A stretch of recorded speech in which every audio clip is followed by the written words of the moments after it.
بسم اللہ الرحمن الرحیم۔ حیرت اور انتہائی حیرت کی بات ہے کہ مسلمانوں کے درمیان یہ اختلاف پایا جاتا ہے کہ مردے سنتے ہیں یا نہیں سنتے ہیں۔ یہ ایک مولوی صاحب کا آج بیان سنا ہے،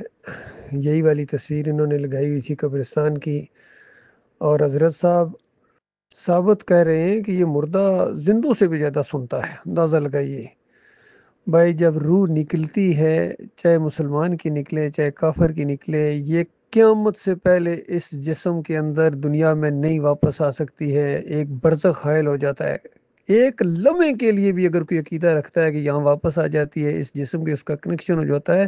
وہ خالص کافر ہے اللہ کی کتاب کا، اور مشرک ہے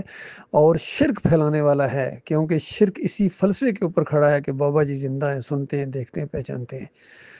اور اللہ کی کتاب چیخ چیخ کے کہہ رہی ہے انکا لا تسمع الموتى وما انت بمسمع من فی القبور۔ آپ مردوں کو نہیں سنا سکتے، آپ ان کو نہیں سنا سکتے جو قبروں میں چلے گئے ہیں۔ یہ اوپر برزخ میں جب چلا جاتا ہے انسان، وہاں جو انسان کا قبر ہے، ٹھکانہ ہے، یہ جسم کا ٹھکانہ، یہ قبر دنیاوی جسد انصری کا، اور روح کا ٹھکانہ وہ اوپر جہاں برزخ کے اندر اس کو قبر ملتی ہے۔ سورہ العبس کے اندر اس کا پورا ذکر ہے کہ ہر مرنے والے کو قبر ملتی ہے، حالانکہ دنیا میں کتنے مرنے والے ان کو قبر نہیں ملتی، لیکن وہ قبر جہاں ہر انسان جاتا ہے، اگر نیک ہے تو حسب حیثیت اس کو جو بھی جسم ملتا ہے، جس طریقے سے برا ہے تو اس کو وہاں مار پڑتی ہے۔ ان سارے مولویوں کو اور پیروں کو اور قبر پرستوں کو جنہوں نے دنیاوی قبر پجوائی ہے، ان سب کو وہاں اوپر برزخ میں مار پڑ رہی ہوگی، الٹا ان کو لٹکایا ہوا ہوگا اور چیخ رہے ہوں گے، چلا رہے ہوں گے، لیکن اب دنیا میں نہیں آ سکتے ہیں، جتنا شرک انہوں نے پھیلایا ہے اور پوری دنیا کو انہوں نے گمراہ کیا ہے۔ حالانکہ اللہ کی کتاب بالکل واضح اس سٹمپ پر سٹمپ لگائی جا رہی ہے، کہیں فرمایا اموات غیر احیاء، وہ یہ مردے ہیں، ان کے اندر زندگی کی رمق تک باقی نہیں ہے۔ وما یشعرون ایان یبعثون، ان کو شعور بھی نہیں ہے۔ تم کہتے ہو سنتے ہیں، یہ سارے سننے کے قائل ہیں، بریلوی ہوں، دیوبندی ہوں، اہل حدیث ہوں، سلفی ہوں، حنبلی ہوں، یہاں کے کچھ قریب سے سننے کے قائل ہیں، کچھ دور سے سننے کے قائل ہیں، سارے سننے کے قائل ہیں۔ اہل حدیث تو کہتے ہیں کہ کافر اور مشرک بھی سنتے ہیں، یہ مرنے کے بعد اندازہ لگائیے۔ تو یہ ایسا مشرکانہ ان کا عقیدہ ہے، اللہ کے بندو عقل حیران ہے، کسی صحابی کا یہ عقیدہ نہیں تھا۔ وہ جو قلیب بدر کا واقعہ ہے وہ ایک معجزہ ہے، اور ام المومنین کہتی ہیں کہ یہ ان کو وہاں خبر ہو گئی، وہ زیادہ جاننے والے ہیں۔ نبی علیہ السلام نے یہ فرمایا تھا عمر رضی اللہ عنہ، عمر یہ تم سے زیادہ سننے والی ہیں، تم سے زیادہ جاننے والے ہیں، اسمع بمان عالم آیا ہے، یہ زیادہ جاننے والے ہیں۔ تو اللہ کے بندو، جس طرح ابو بکر صدیق رضی اللہ تعالیٰ عنہ نے وفات النبی کے اوپر یہ مسئلہ حل کر دیا، خطبہ صدیق اکبر کے نام سے مشہور ہوا، اور کہا کہ اللہ من کان منکم یعبد محمد فإن محمد قد مات، کہ جو نبی علیہ السلام کی وفات کو نہیں مانتا ہے، موت کو نہیں مانتا ہے، وہ بندگی کرتا ہے ان کی، اور سن لے آج اس کا معبود فوت ہو گیا۔ اور جو اللہ ومن کان منکم یعبد اللہ حی القیوم لا یموت، اور جو اللہ کی بندگی کرنے والا تھا اس کو جان لینا چاہیے کہ اس کا معبود الحی القیوم وہ ہے، کوئی اور ایسا نہیں ہے جس پر موت نہ آئے۔ اور اللہ تعالیٰ اپنے شکر گزار بندوں کو اجر دے کے رہے گا۔ تو باپ صدیق نے یہ مسئلہ حل کر دیا، اور بیٹی صدیقہ نے، عائشہ رضی اللہ تعالیٰ عنہ نے، یہ سننے کا مسئلہ حل کر دیا۔ اب جو کوئی اس میں اختلاف کرتا ہے کہ یہ مردہ سنتا ہے، یہ دنیاوی قبر والا، یہ لاؤڈ اسپیکر کی آوازیں نہیں سنتا ہے، اللہ کے بندوں، اور یہ شرک ہے، اسماء موتا کا عقیدہ، یہ شرک کی جڑ ہے۔ اور اس دور کے اندر مشہور عالم دین ڈاکٹر مسعود الدین عثمانی رحمۃ اللہ علیہ نے ایمان خالص قسط دوم کتاب کے اندر اور قسط اول کے اندر بھی اس کا ذکر کیا،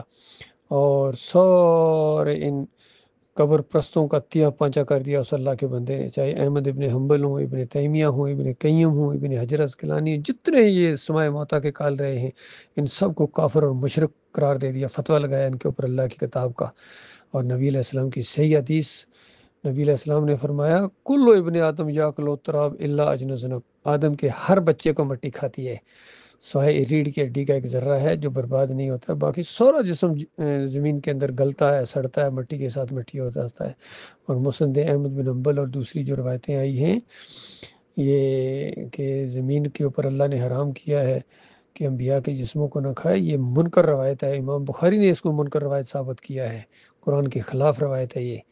اللہ کے بندوں غور کرو، آج جو مسلمان قبر پرستی کے اندر مبتلا ہو گئے ہیں، خالص بت پرستی کی شکل اختیار کر دی ہے۔ مسلمانوں کے مندر ہیں جو آج مزاروں کی شکل میں، گنبد کی شکل میں، عرس اور میلوں کی شکل میں، اور اسی کی سزا مل رہی ہے امت مسلموں کو، چاہے فلسطین کے اندر ہو اور چاہے کشمیر میں ہو اللہ کے عذاب، چاہے افغانستان میں آئے ہوں، چاہے اپنے ملک کے اندر، چاہے انڈیا کے اندر، ہر جگہ مسلمانوں کی ذلت اور خواری کے یہ ذمہ دار ہیں جو آج گٹھے ہو کے اعلان کر رہے ہیں، چاہے مفتی منیب ہوں یا مفتی تقی عثمانی ہوں یا فضل الرحمان ہوں یا جماعت اسلامی کے امیر جو بنے یہ ہوں یا اہل حدیثوں کے بڑے ہوں، سب نے متفقہ طور پر جو بھی المیہ جاری کیا یہ خالص فریب ہے۔ یہ بالکل اسی طرح کی ان کا المیہ ہے جس طرح چوہوں نے گٹھے ہو کے کہا تھا کہ مسئلہ حل ہو جائے اگر بلی کے گلے میں گھنٹی باندھ دی جائے۔ سورے نے ناچنا شروع کر دیا خوشی کے ساتھ، اور آخر میں ایک سرفرے نے کہا باندھنے کون جائے گا، گھنٹی باندھنے کو سب کے ہوش ٹھکانے آ گئے۔ تو بتاؤ کہاں جائے گا، لڑنے کون جائے گا؟ بتاؤ، جہاد کا اعلان، جہاد ان کے خلاف، جہاد ٹھیک ہے ان کے خلاف بھی جہاد ہے، کافروں اور مشرکوں کے خلاف، یہودیوں اور عیسائیوں کے خلاف، لیکن تم جو ان سے بڑے مشرک بن گئے ہو، اور یہی نبی علیہ السلام نے کہا تھا کہ بالکل بالش بر بالش تم ان کے نقش قدم پر چلو گے، وہ اگر گو کے بل میں گھسیں تم بھی وہی کرو گے، اور وہ اگر کسی ان میں سے کوئی بدبخت اپنی ماں کے ساتھ بدکاری کیا تم میں سے بھی کیسا بدبخت اٹھے گا۔ تو بتاؤ اللہ کے بندو، آج قبر پرستی میں بالکل انہی کے ساتھ مل گئے ہو یا نہیں جس پر نبی علیہ السلام نے لعنت فرمائی تھی؟ لعن اللہ الیہود والنصارى اتخذوا قبور الانبیاء والصالحین مساجد، اللہ کی لعنت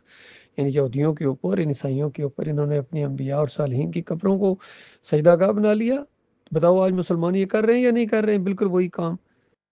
اور انہوں نے دین کو اجرت کا ذریعہ بنایا تھا، سارے مولوی اجرت کا ذریعہ، دین داری ختم، ان کی دکانداری شروع ہو گئی، بریلوی ہوں، دیوبندی ہوں، اہل حدیث ہوں، سلفی ہوں، سارے کے سارے اس اجرت کے اندر ملوث ہو گئے۔ تو بتاؤ یہ دین سے کماتے ہو بے ایمانو؟ تم جہاد کا اعلان کرو گے، تمہارے خلاف جہاد کا اعلان کریں گے مومن۔ اور علی انجینئر صاحب بڑے جوش سے ان کو سب کو کہہ رہے ہیں حفظ اللہ تعالیٰ، اللہ ان کی حفاظت فرمائے، یعنی اللہ ان کی شرک کرنے والوں کی، کفر کرنے والوں کی، دین فروشی کرنے والوں کی اللہ حفاظت فرمائے، اللہ لعنت بھیجتا ہے ان کے اوپر، بے ایمانوں کے اوپر۔ کہتا ہے میں ان کے پیچھے نمازیں پڑھتا ہوں، اسی وجہ سے تو اللہ کے عذاب آ رہے ہیں، کفر و شرک کرنے والے جو تمہارے لیڈر ہیں۔ جب تک ایمان بالکل صاف نہیں ہوگا کوئی خیر امت کے اندر نہیں آ سکتی، کوئی ان کا